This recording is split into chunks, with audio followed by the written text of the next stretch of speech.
everyone, my name's Shelby and I'm a first year. Hi, my name is Duran-Camacho. I use he, him pronouns and I'm from San Juan, Puerto Rico.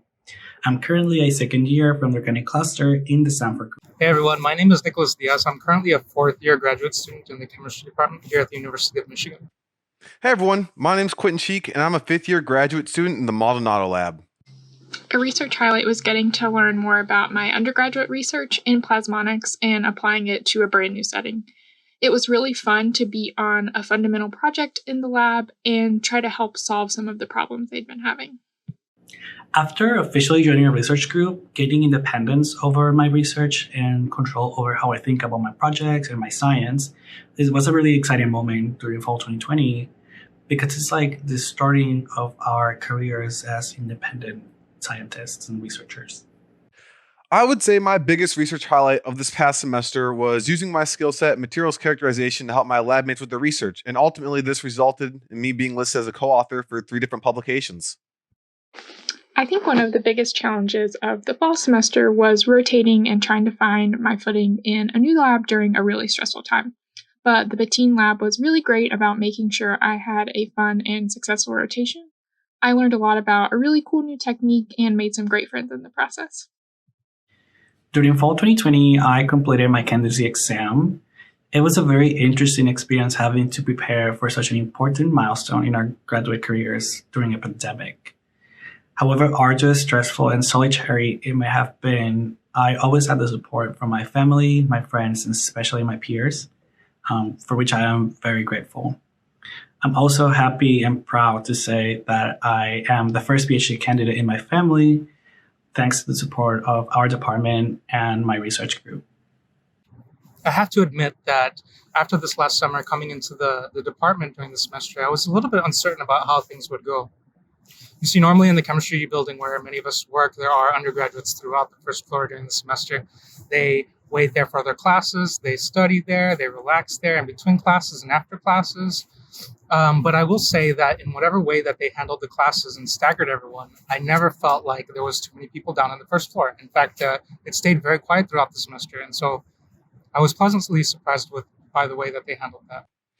The biggest challenge I had to overcome was completing my data meeting. There was a lot of uncertainty with regards to knowing when I could accomplish tasks due to COVID, but everything went well and I'm still continuing to make good progress on my research. One of the great things about virtual classes is the pace and the ability to go back and re-watch lecture videos as much as you need. But the one thing that I did really miss about classes was that in-person interaction with your professors and your peers.